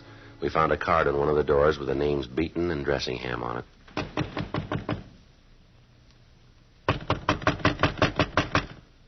Yeah, who is it? Open up. What a big McGilla. All right, get your hands against the wall. Huh? Police officers, move. Turn around. Okay. Come on, son. All right, he's not heavy, Joe. All right, what's your name? Tim Larkin. Unbutton your shirt. What for? Your shirt, unbutton it. Yes, sir.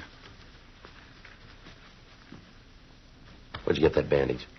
I fell down. Come on, where'd you get it? Fell down, I said. You see a doctor? No. How do you know it isn't serious? It's getting better. You didn't see a doctor? No. Well, we've got one we'd like you to see. What are you talking about? Dr. Springer. Oh. You ever hear of him? I guess so. Well? We were just horsing around, Bill and me. Fooling with a gun. Who's Bill? Fellow I live with. Go ahead. Gun went off. Bullet caught me in the chest, that's all. Where's the gun? What difference does it make? Where is it? Closet. All right, you stay put. I'll check. Where were you last night? What time? All of it. Here. All evening? Yes, sir. Found it, Joe. Yeah. 38. Found this, too. This your coat, Larkin? No. Whose is it? Brother-in-law's. Who's the gun belong to? Him. Did he give it to you? Borrowed it. Borrow the coat, too, did you? Yeah. Where were you last night? I said before, right here. Been over on Pico lately? No. You sure of that? I'm sure. This coat was. I don't know what you mean. All right, come on, son. You might as well tell us. Tell you what. We got a shell casing. Yeah? From a 38. We found it in the liquor store last night. So? The owner was killed. Lots of 38s around. Be real easy to check your gun against the casing we found. Well? Come on, Larkin. I guess you'll find out anyway. All right, tell us. I was there. Evandale Liquor Store. Yeah, me and Bill. We was going to hold up the joint, that's all. Just hold him up. Go ahead. Bill had the gun. I didn't have nothing to do with that part. He was holding the gun on the old geezer, and I went around behind to get at the cash register. Mm-hmm. Something happened. I don't know what. Maybe Bill was squeezing too hard on the trigger. Maybe he got scared. I don't know. Yeah. Gun went off. Old guy fell down. Same time I knew I felt a little pain here in my chest. Bullet must have gone through him and hit me. Yeah. Bill got all panicky. Turned around and started running. I stuck right on his heels. Where's Bill now? Bar down the street. Went out for a beer. Is he carrying a gun? No, sir.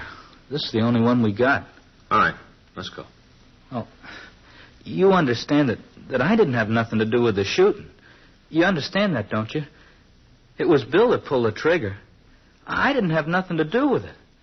I wasn't even involved. Yeah, well, we don't see it that way. Huh? You ended up with the slug.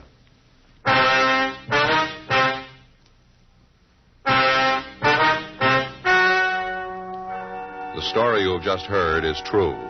The names were changed to protect the innocent. On June 14th, trial was held in Department 93, Superior Court of the State of California, in and for the County of Los Angeles. In a moment, the results of that trial.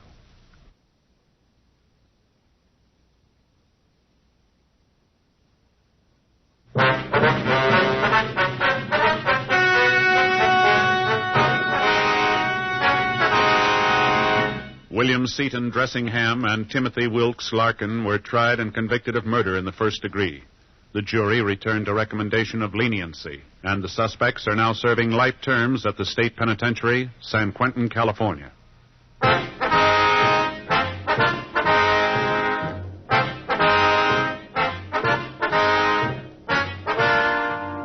You have just heard Dragnet, a series of authentic cases from official files. Technical advice comes from the Office of Chief of Police W.H. Parker, Los Angeles Police Department.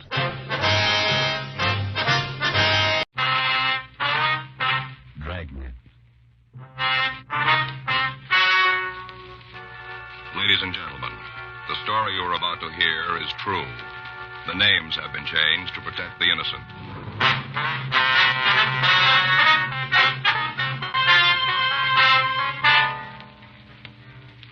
You're a detective sergeant. You're assigned a narcotics detail. A steady flow of drugs is coming into your city. The prime buyers are juveniles. Weeks of effort fail to turn up any lead to the source. Your job? Find it.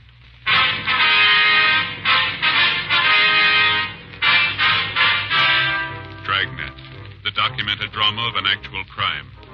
For the next 30 minutes, in cooperation with the Los Angeles Police Department, you will travel step by step on the side of the law through an actual case transcribed from official police files. From beginning to end, from crime to punishment, Dragnet is the story of your police force in action.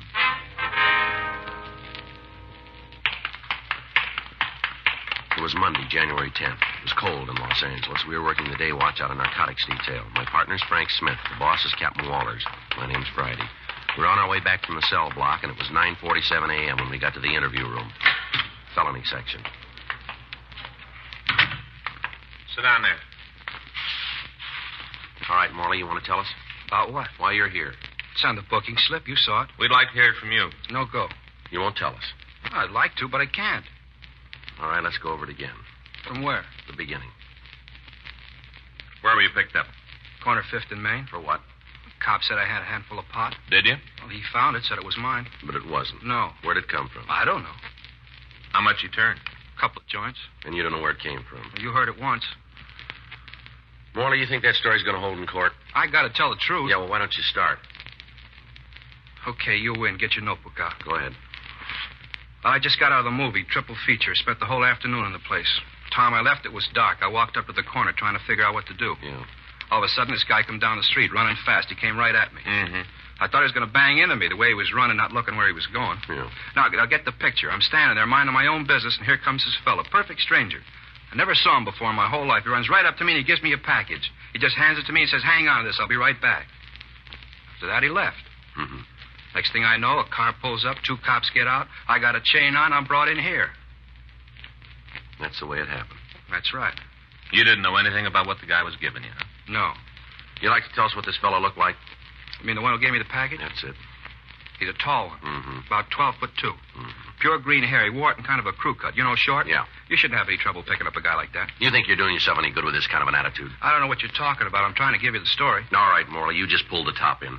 We got you made and you know it. Officer shook down your house this morning. We found a couple of pounds of manicured Mary, over 56. We don't need your word to nail you. You've already had it. Then why you rousting me now? We want to know where it came from. I buy it from a fellow. The one 12 feet tall. That's right. Let me see your arms, Morley. What? Come on. You've been this way. Roll up your sleeves. All right, now the other one. How long you been off? Boy, somebody tell me what's going on around here. This place is full of crackpots. You got a question hanging, Morley. Well, the answer ain't here. You know where to find it. All right, I'll lay it out. I bought the grass. I bought it from a couple fellas I know. Who are they? You've had it. Only part way. Well, that's as far as I go. You afraid of them? I'm not afraid of anybody. Then why not give us the names? I wouldn't be able to find a place on the street. We'll build a wall around you. No, they get through. We'll be in front of you. Well, you'll get hurt. Why won't you tell us where your marijuana connection is? I won't be a finger. They're pretty good friends, aren't they? Huh? These men you're protecting, they think a lot of you, don't they? I guess so. So much that they'll let you sit here while they're on the outside. I'll get out. It'll be a while. Yeah, but when I do, I'll stay alive. Mm-hmm. I'll be able to walk around and look them in the face. Sure you will. They'll know what I did. I carried the beef. They'll know. Mm-hmm. Well, don't look too close. You'll see them laughing at you.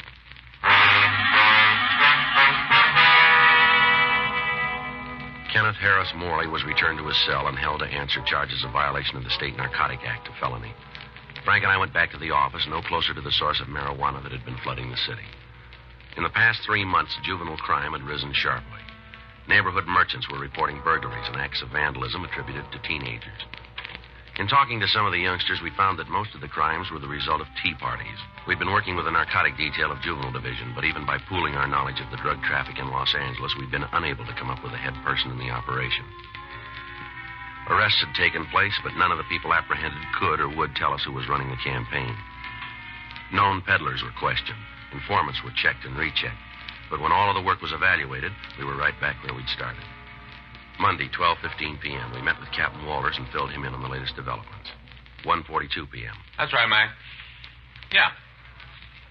Well, we talked to him. No, he wouldn't give us time of day. Oh, sure he knows. Yeah. Well, at least a step up, but it'd be something. Uh-huh. Well, the only thing we can figure is the gun has got all the boys lined up and they're scared. Mm-hmm. Well, until we find a way to open them up, we're going to stay there. Yeah. Yeah. If we turn anything, we'll let you know. Right. Bye. McTeague, Georgia Street. Mm-hmm. They do any good? No, they knocked over another plant last night. Where? Out in the valley. Guys selling drive-in style. Mm-hmm. Customers pull in the driveway, honk the horn. A couple of minutes later, the pusher comes out and makes a sale. You said anything? No. They talked to him for a couple hours. Won't even admit he's in California. How's he explain the plant? Doesn't try to. Says the weed's his, just won't tell where it comes from. Yeah, another dead end. Yeah. I'm beginning to think we've seen everyone in town. I get it. Narcotics Friday. Yeah, that's right. Yes, I remember. Is that right? Mm-hmm. You name it. Well, it's 1:45 now. How's 15 minutes? All right, we'll see you there. What's that? Smith, my partner. You know him. All right, see you there. Right. What do you got? Remember Hugo Kenley? Kenley? A mule we talked to last year in the Redford thing? Oh, yeah, little guy, kind of nervous. That's right. What about him? Says he wants to see us. Yeah? He's got info on some heroin that's coming into the country. From where? European stuff. Uh-huh. 3 kilos, over 6 pounds.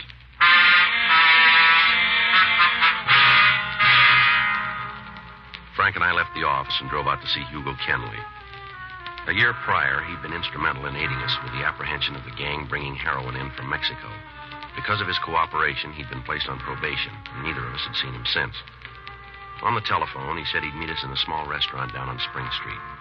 When Frank and I entered the place, we saw Kenley in one of the rear booths. Back there. Hi, Mr. Friday. Hugo, you know Frank Smith. Sure. How are you, Mr. Smith? Hi, Kenley. All right, Hugo, what do you got for us? You got to promise one thing.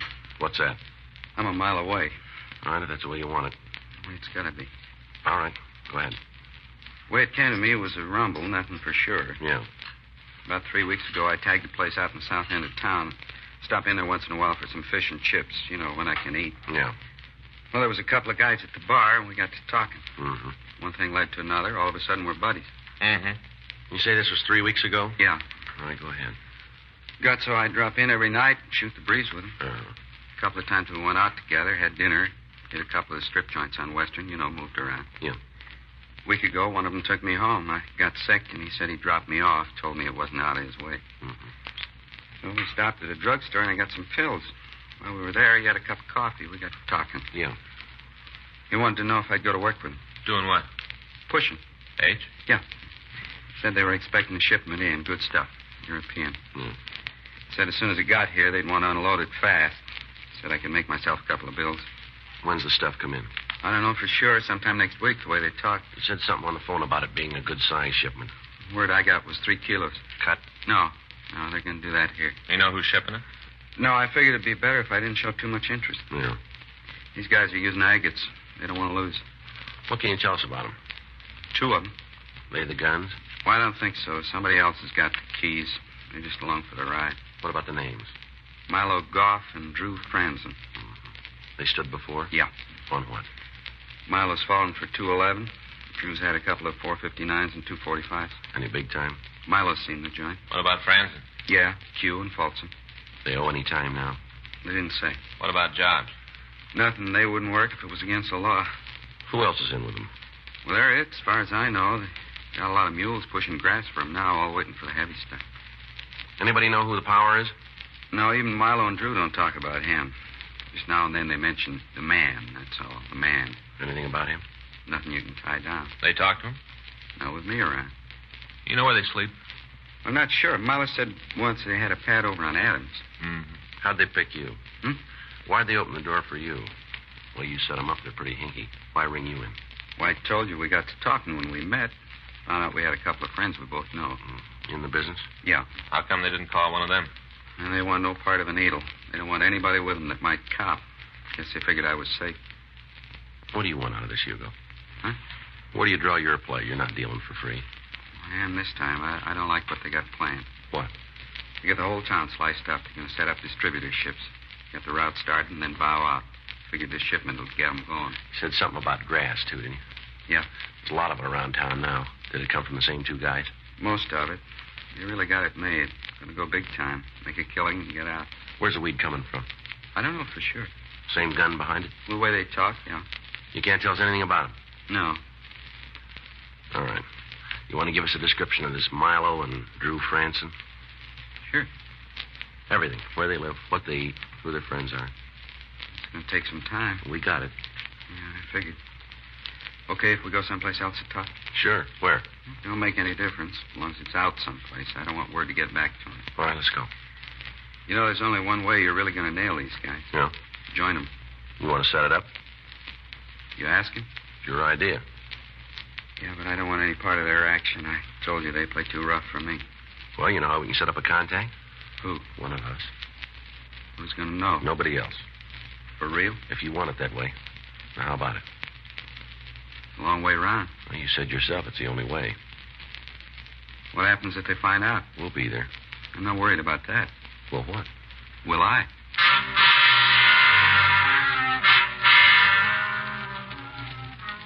We left the restaurant and drove over to MacArthur Park.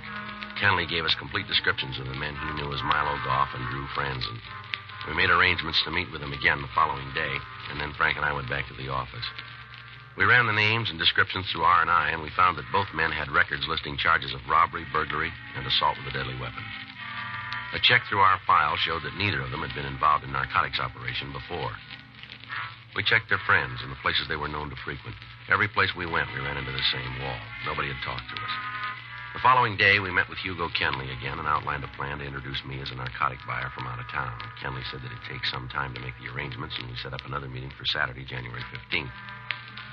Frank and I began to make plans for my going underground. I established residence at one of the better hotels in downtown Los Angeles. Through Captain Walters, I was able to obtain the money necessary to put up the front.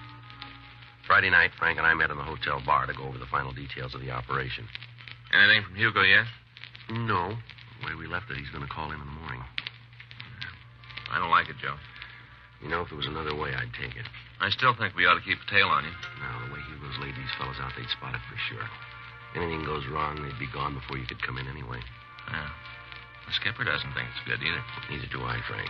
If you got an idea how we can pull it off without taking the chance, let me know, will you? Yeah. All right, let's go over it again.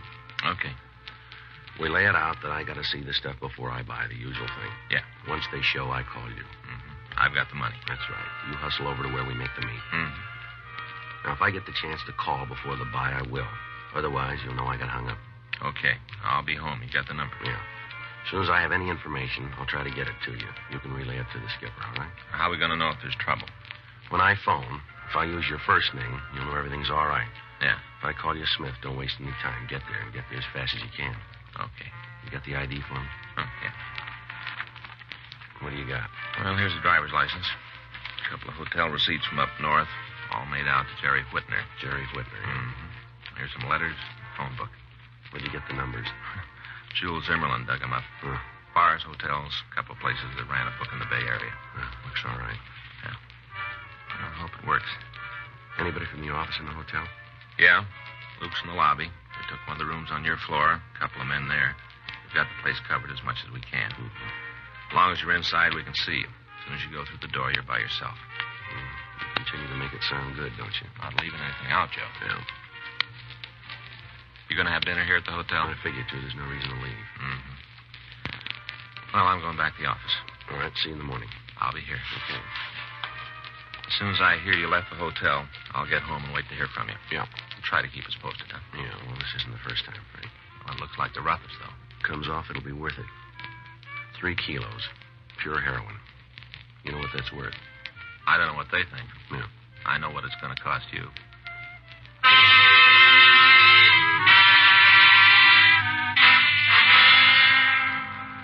The next morning at 8:46 a.m., I got a call from Hugo Kenley. He said he'd set it up for me to meet the 2 men.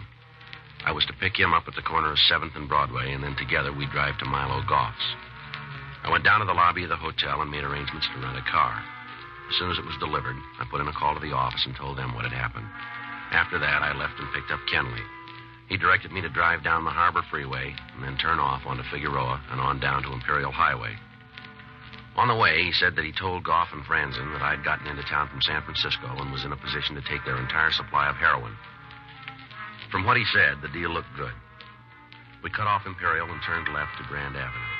Kenley told me to turn north and drive to the corner of Grand and 113th Street. We parked the car and walked the remaining half block. The house was well kept, white stucco. In the front yard, there was a child's tricycle and a playpen. We went up onto the porch and rang the bell. Come on in. Milo, this is Jerry Whitner, the fellow I told you about. Hi, Jerry. Glad to know you. Yeah. Sit down. Thank you. Get you anything? Drink, cup of coffee? No, nothing for me. Where's Drew? Went out to get something for breakfast. This your house? You don't need to know that. Not important. Well, let's just keep it that way. Okay, let's deal. You're in a hurry, aren't you? I don't have a lot of time. If you want to go too fast. If I buy, it's the way it's going to be. Not with us. Okay, see you later. How about the money? As soon as you show the H, I'll make a call. Scratch will be delivered. You won't have it with you? Oh, you're out of your head. You know me better than that. I'm not going to carry a pocket full of money around so somebody can walk off with it. Where do we make the meet? You get a call. When? Day after tomorrow. Nothing you can do to speed it up? Nothing. Okay, I'll hear from you. Yeah. This going to be the place? We'll tell you that, too. You play it pretty tight, don't you? You want to stay in the game. Yeah. You want to go back with me, Hugo? Sure. No reason you have to leave, is there? Nothing to keep me. Okay, have it your way. I usually do. You talk big, Whitner. It's the way I work, too. You got a big mouth. Now, look, punk, I don't like this deal. None of it. You can't deliver. You don't know for sure when the stuff is going to be ready. You talk big, but it don't fit. I've seen cheap operators like you before. Don't make any difference to me how you talk, but you better be able to come through. Anything goes wrong with this deal, and I'm going to come looking for you, fella. You scare me. The only reason I even talk to you is I think maybe you got something to sell. If it's what you say, I want it. You got the money, we can make a deal. Let's leave it there. Come on, Hugo. Yeah. We'll give you a call. You do that. Don't make it later than you said. Keep the money handy. We get through with this, I want to get out of town. I got a date Monday night. I want to keep it. You will.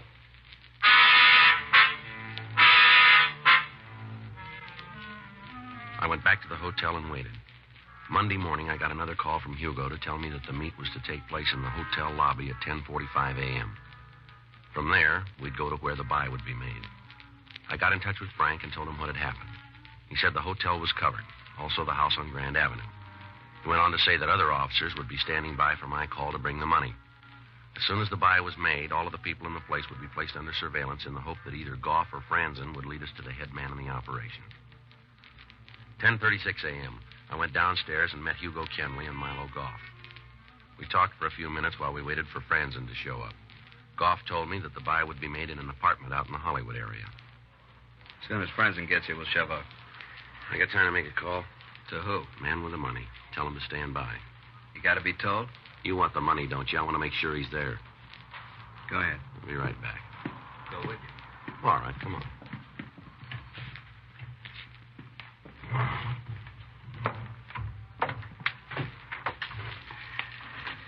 Got a dime? Yeah. Here. Thanks.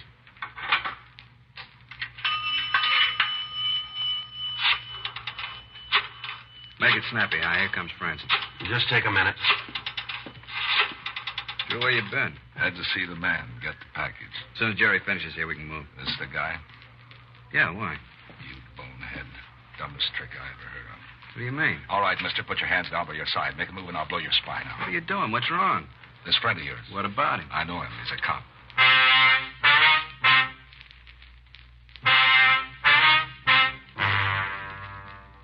Drew Franzen told me to stand up slowly, and when I did, he moved in and took my gun away from me and directed me to move out of the phone booth and across the lobby to the hotel. I did as I was told. Keep your head front, cop. Walk a line. You got it wrong. No, I haven't. You're May. I ran into you a couple of years ago. You hung a pinch on a friend of mine. Name's Friday, isn't it? Joe Friday? You're doing the talking. I didn't have any part in it, friends, and you got to believe that. You make it hard. Where are we going? Outside. After that, we'll tell you. You know you're not going to make it. I don't see anything to stop us. From here, I can see 5 guns. You've been using bad stuff. All right. Keep moving. Take him, Roxy. Hold it right there, Franzen. Get your hands off of me, cop. Come on. I'll take that gun, Franzen. You think you're pretty smart, don't you, cop? You figure. Huh? I'm not going to jail.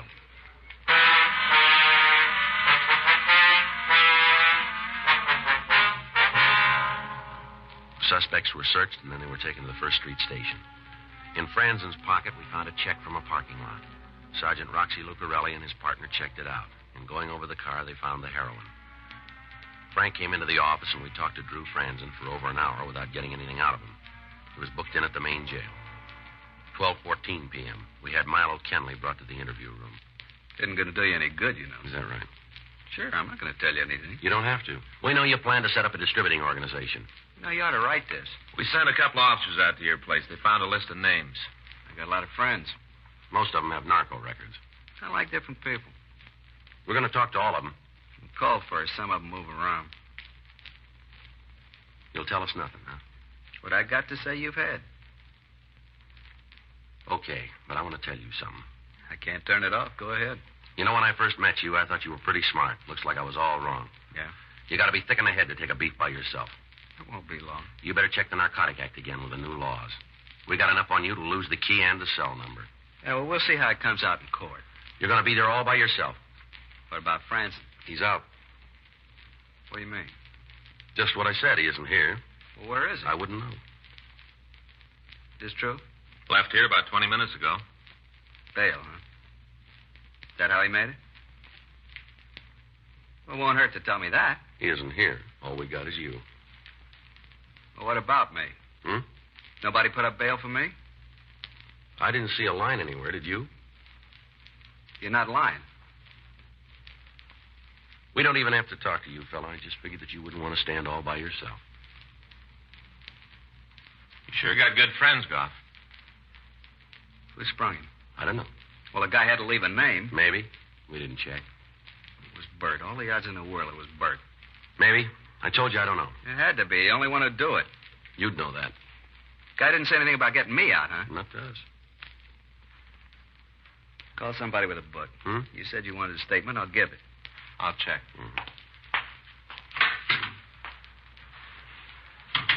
Can't figure why he'd do it. What do you mean? Bert, he's the man, the guy who set the whole thing up. The only one who'd go bail for France and the only one. Sat back and didn't want any part of it. Let us do the work, make the connections, plant the pushers and mules. We did it all. He just sat back. You got any idea where we can pick him up? Yeah. Still doesn't make sense. Why'd he leave me here? You keep asking the same question. I don't know.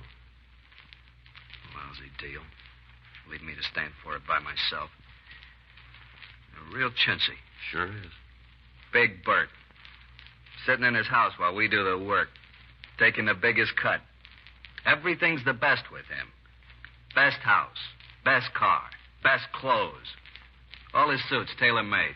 That's so? Yeah. He won't put a suit on his back it isn't special made. They'll find something that'll fit him.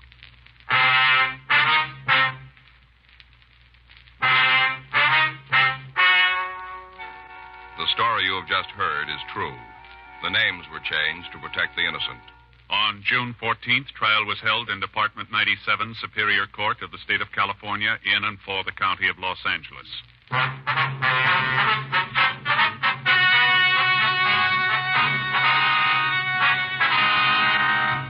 Milo Harold Goff, Drew Walter Franzen, and Bert Michael Lorimer were tried and convicted of violation of the State Narcotic Act, a felony, and received sentence as prescribed by law. Violation of the State Narcotic Act, a felony, is punishable by imprisonment for a period of not less than 10 years in the state penitentiary.